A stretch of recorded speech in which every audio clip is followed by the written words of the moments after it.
but a serious question, because we live in Russia. Who would be best for Russia? Do you have an opinion on it?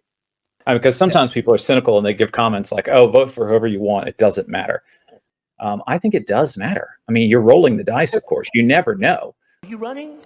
Are you not running? I am officially running for president of the United States. I'm speaking. I'm speaking. Well, speaking of Trump, Kevin, I wanted to ask you, who should we vote for? You should vote for whoever you think will make the United States a wonderful place to live. And if there isn't a candidate, write in somebody you think that will. Okay, I'm trying to decide between Jesse Jackson or Jesse Ventura. What do you think? If I was going to write somebody in, probably Jesse Ventura. I don't know. Everyone talks about how Trump is running so far ahead of Harris. Reality is the numbers haven't changed since it was Trump versus Biden. Okay. All right. 46% to 48%, Trump in the lead. Harris has gone up about half a point. Okay. Trump has gone up about 0.2 of a point. And that's, so now here's an average question. Of all the polls out there. Right. And I've heard that those polls are usually like that for everybody until you get very close to election day. And then the pollsters don't want to look stupid, so they give you more realistic guesses. Yeah. But a serious question, because we live in Russia. Who would be best for Russia? Do you have an opinion on it? I think Trump will be best for Russia only because Trump doesn't necessarily love Russia and Putin. He doesn't necessarily love Kim Jong-un. He doesn't necessarily love President Xi in China, but he's made this statement several times, and he showed in his first time in office that this is what he believes is it's good to make friends with people who own nuclear weapons. It's better to be their friend than their enemy. And because he believes that, it shows he has more thought towards some kind of diplomacy if Congress and the deep state will allow him. Wow. Okay. I think. Yeah, I agree. Because sometimes people are cynical and they give comments like, "Oh, vote for whoever you want. It doesn't matter." And apparently now you and I know we can't vote for anybody, but I think it does matter. I mean, you're rolling the dice, of course. You never know. But I think it looks like to me, Trump is the better bet for Russia. I like China. I just sold an apartment for $15 million to somebody from China. I went home one day and I said, well, why are conservatives bad, Mommy? Because I thought we were supposed to conserve things. We have losers. We have losers. I understand why some people don't like him, because as a serious Christian, I've struggled with him over the years because he's been like rude to women and he has a personality that I don't really like. But what I found very interesting is, him surviving the assassination attempt, and I did a video on that. He really seems humble, and he seems like he cares. Maybe he's fooling us all, or fooling only me. But when he's asked about this conflict between Russia and the neighboring country, like who are you for? Like they're trying to trap him. He's like, I'm for people not dying. That's his gut feeling, and he said that many times. Whereas you have, on the other hand, for example, like many years ago when Mitt Romney was running for president, I thought, wow, this guy sounds good. He looks good. He believes in Jesus. Of course, I'm not excited about Mitt Romney anymore, but, he looks the part. But yet when he's asked about the conflict, he's like, this is great because, America gets to fund this and none of us have to be deleted. None of us have to die, So like he's saying he believes in Jesus, and he's excited that there's a protracted conflict where people are dying on both sides on a regular basis, and he thinks this is a good thing. It's just funny that the guy who looks like the good Christian is saying this, and the guy who doesn't look like the good Christian is saying the better things, and it's been a real heart check and mind check for me, if that makes sense. And Trump's running mate has said that it's his intention to make sure Trump ends funding for this war, the special military operation. Excuse me for the slip up. Well, Trump has said many times that it's going to end like the day before he becomes president. Now, you can say, well, how can he do that? Well, who knows? I mean, you and I could speculate. But the point is he's now kind of staked part of his credibility on this thing. So if he doesn't make it happen, then it's going to hurt him politically. It wouldn't completely wipe out his presidency if he became president again, but it would not be good, if that makes sense. Yeah. And, he's also put a stake in the ground about Israel, and he's going to end all conflicts. We'll see. Okay. I think just from his prior term as president, he actually has, some credibility in what he's saying, that he believes in actually talking to people. Right. No, I'd agree. And I would be surprised at this point if Kamala won. But like you said, the polls don't show a major difference.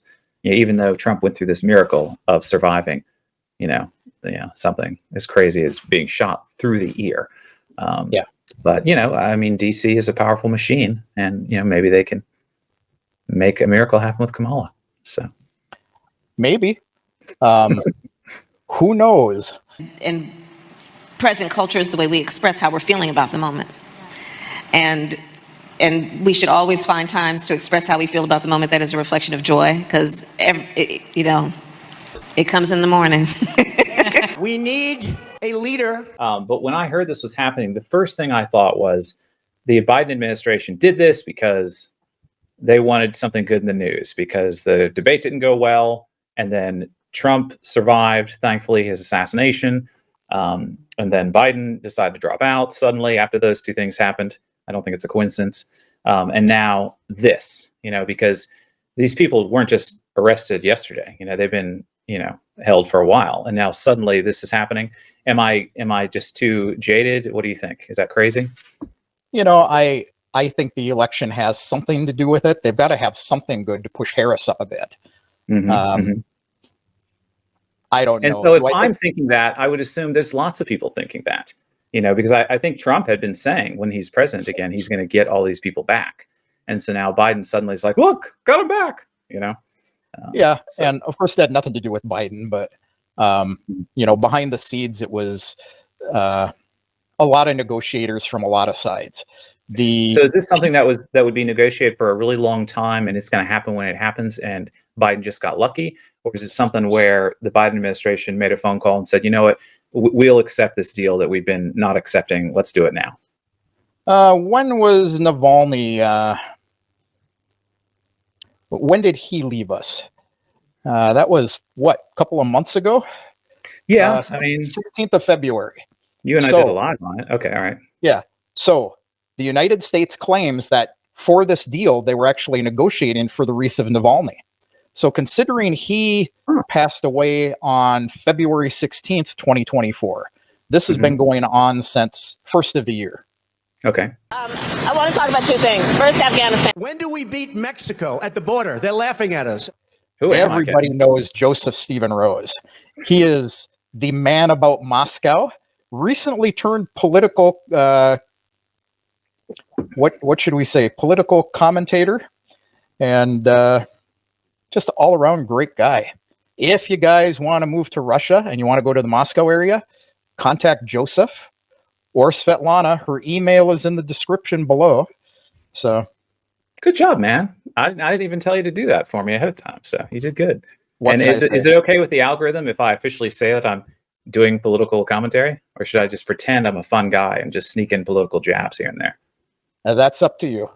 Thank you, darling. But I couldn't reconcile it. Now I can.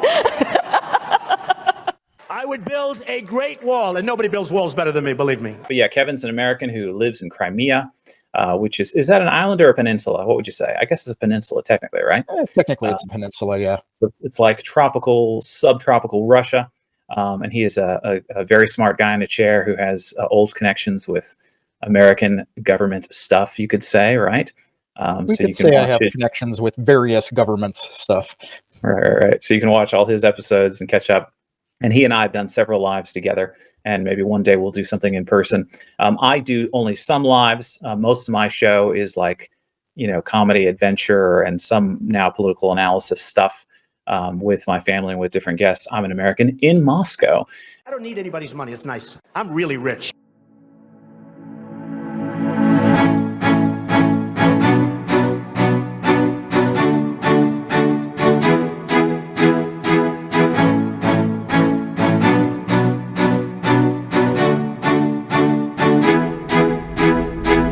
Mr. Trump, you're not a nice person. We don't need nice. That's true. But actually, I am.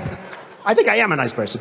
Oh, and if you guys want to hear more of my thoughts on Trump, I did a video on that recently. Yep. All right, Kevin, you want to say goodbye? Good night. Good night. till we see again. Adios. Whatever time it is for you guys. Yeah, whatever time it is for you guys. It's very late for Arrivederci. Free trade can be wonderful if you have smart people. But we have people that are stupid.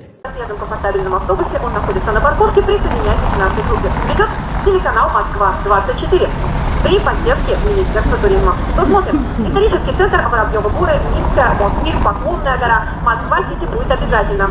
И туда едем только мы. Белый дом, Новый Арбат. And we will make America great again.